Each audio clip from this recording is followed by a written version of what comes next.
मित्रों प्रणाम। मैं राम गोपाल मिश्र।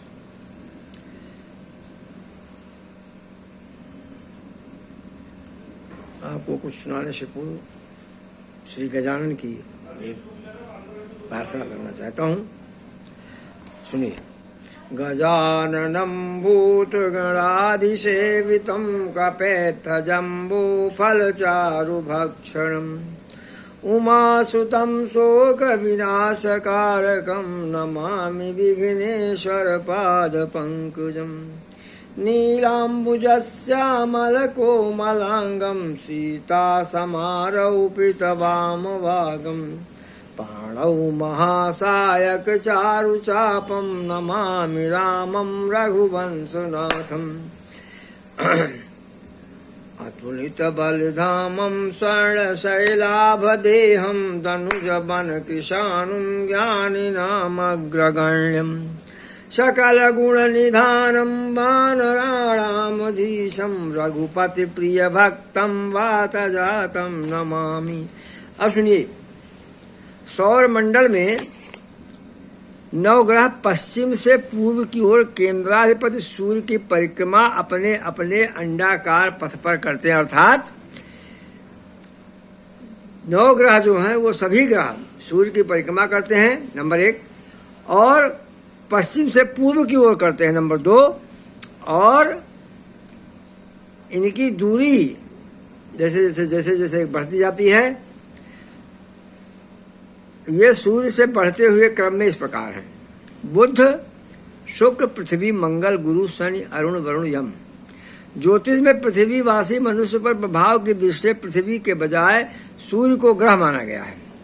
चंद्रमा पृथ्वी का उपग्रह है, लेकिन पृथ्वी के निकटतम होने के कारण इसको भी ग्रह मान लिया गया है। अरुण, वरुण और यम की नई खोज होने तथा पृथ्वी से अधिक दूर होने से अभी तक भारतीय ज्योतिष इनके प्रभाव की अधिकृत जानकारी न्यून है। मतलब इनके बारे में कोई बहुत जानकारी अभी ज्योतिषियों को नहीं है। पृथ्वी व चंद्रमा की कक्षाओं के कटान बिंदुओं को ascending note and descending note, ascending note माने राहु, डिसेंडिंग नोट माने केतु,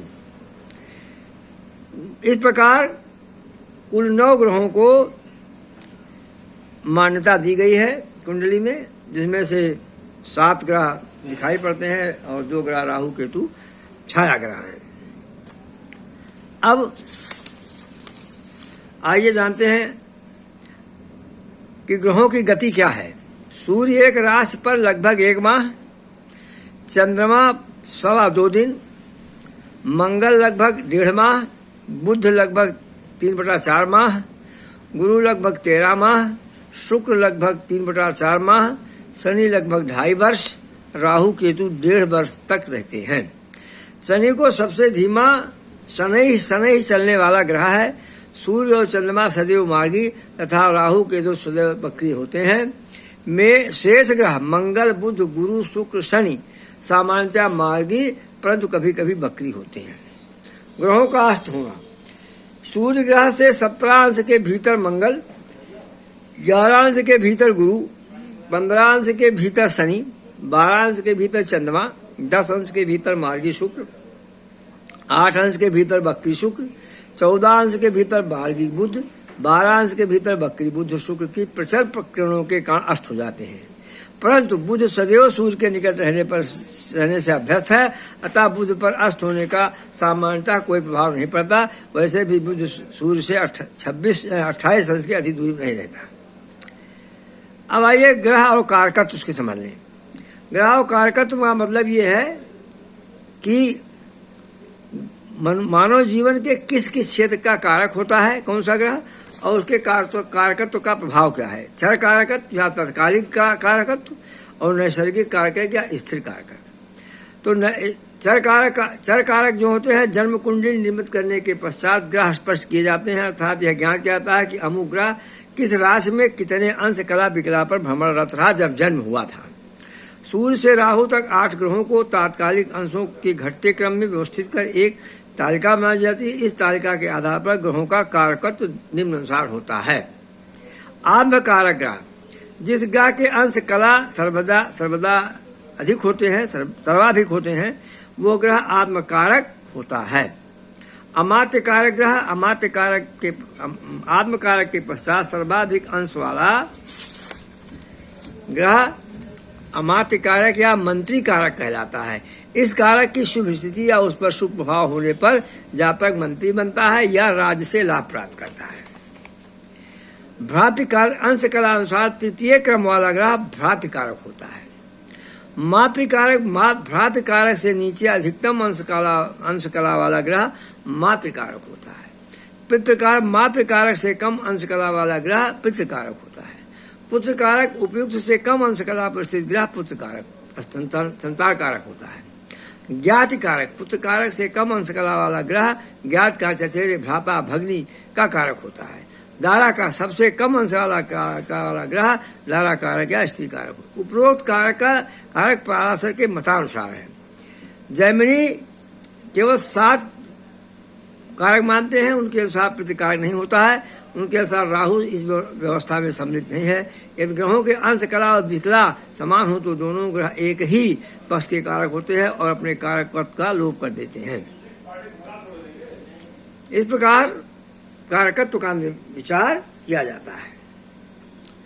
नैसर्गिक रूप में प्रत्येक ग्रह जातक के जीवन के किसी न किसी क्षेत्र का प्रतिनिधित्व करता है। अतः किसी भी क्षेत्र से संबंधित फल की जानकारी करते समय संबंधित भावेश तात्कालिक कारक नैसर्गिक कारक इसका ध्यान रखना आवश्यक होता है।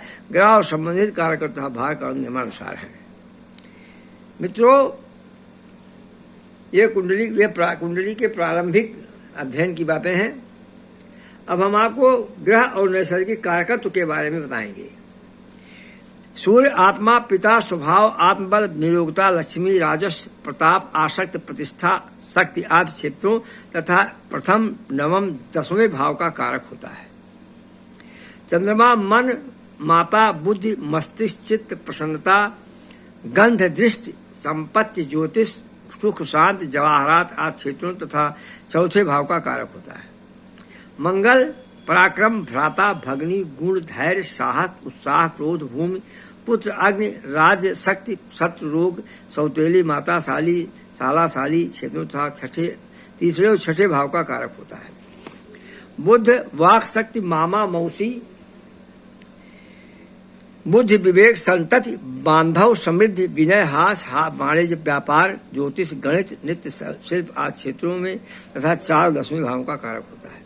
गुरु ज्ञान, दादा दादी, विद्या, बुद्धि, संतति, धर्म, सुख, वाहन, मित्र, यज्ञ, द्विज, भ्राता, स्वकार्य, शारीरिक सैष्ठव, हृदय शक्ति, धन, परामर्श, पति आदि क्षेत्रों में 2, 5, 9, 10, 11वें भाव का कारक होता है। शुक्र काम, भोग, विलास, पत्नी, वाहन, आभूषण, सुख, संगीत, साहित्य, काव्य, नृत्य, श्रृंगार, ऐश्वर्य, शास्त्र, वीर, नेत्र, सास, ससुर, बुआ, मौसी, नाना, नानी आदि क्षेत्रों तथा 7वें भाव का कारक होता है। शनि विपत्ति, सेवक, आयु, जीवन, मृत्यु, यात्रा, पशु, तेल, पुत्र, शूद्र, शिल्प, दर्द, रोग, पृथकता आदि क्षेत्रों तथा 6, 8, 10, 12वें भाव का कारक है। राहु मद, मातामह, नानी का कारक एवं विष कारक है और दादा, उदर, धर्म और आशीर्वाद का कारक है। इस प्रकार प्रारंभिक ज्ञान के रूप में कारकत्व, ग्रहों का कारकत्व और नैसर्गिक कारकत्व, सरकारी कारकत्व और ग्रहों के स्वभाव के बारे में, ग्रहों के द्वारा किस चीज़ का विचार किया जाएगा, इसके बारे में मैंने बताया। आगे अब मैं अगले वीडियो में आपको ग्रह और उससे संबंधित मानव अंगों के बारे में प्रकाश डालूंगा। धन्यवाद।